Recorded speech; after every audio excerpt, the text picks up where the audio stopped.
అది చేపకు ఏమేమి పెట్టిండ్రో అంట టేస్ట్ అట ఏం టేస్ట్ వాళ్ళు అప్పటి నుంచి అనుమానాలు ఉన్నాయి జనానికి.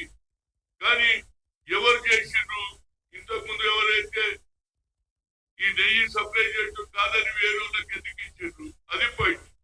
కనుక ఎందుకు ఇచ్చిండ్రు అనేది ఒకటి, వాడు ఏం చేసిండో తప్పనిసరిగా ఇది సీరియస్ కేసు.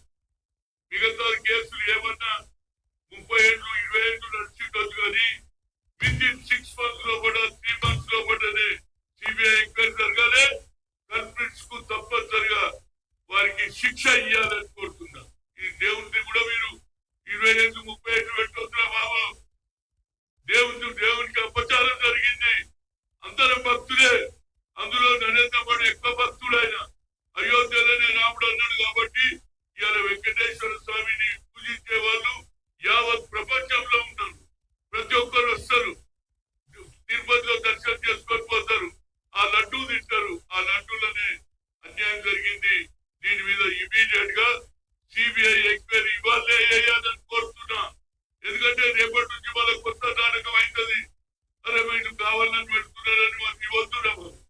దేవుని మీద జరిగిందా లేదా అనేది ఆ లెబార్టీలో అది తప్పు జరిగిందని చెప్పినప్పుడు ఇక దీనికి ఆలస్యం అవసరం లేదు.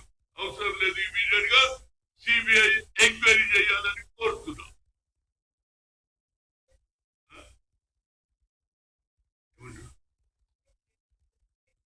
ఎవరు వైఎస్ఆర్ పార్టీ ఎవడనున్నది అని రాజశేఖర్ రెడ్డి రాజారెడ్డి ఉన్నా తప్పనిసరిగా న్యాయం జరగాల్సిందే. అది పాయింట్.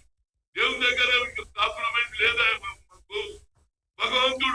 భగవంతుడికి అన్యాయం చేసినాక ఇక మానవుడు మనం పుట్టించి మన భవిష్యత్తు చూసిన దేవునికి అన్యాయం జరిగింది కాబట్టి అది వైఎస్ఆర్ పార్టీ ఏ పార్టీ అయినా కనవసరం. ఎవరు ఆ రోజుల్లో ప్రభుత్వంలో ఉన్నారో ఆ ఆఫీసర్లు కానీ అందులో ఎవరు ఇన్వాల్వ్ ఉన్నారో అందరిని బయట పెట్టాలి, అందరి మీద శిక్ష ఇవ్వాలి.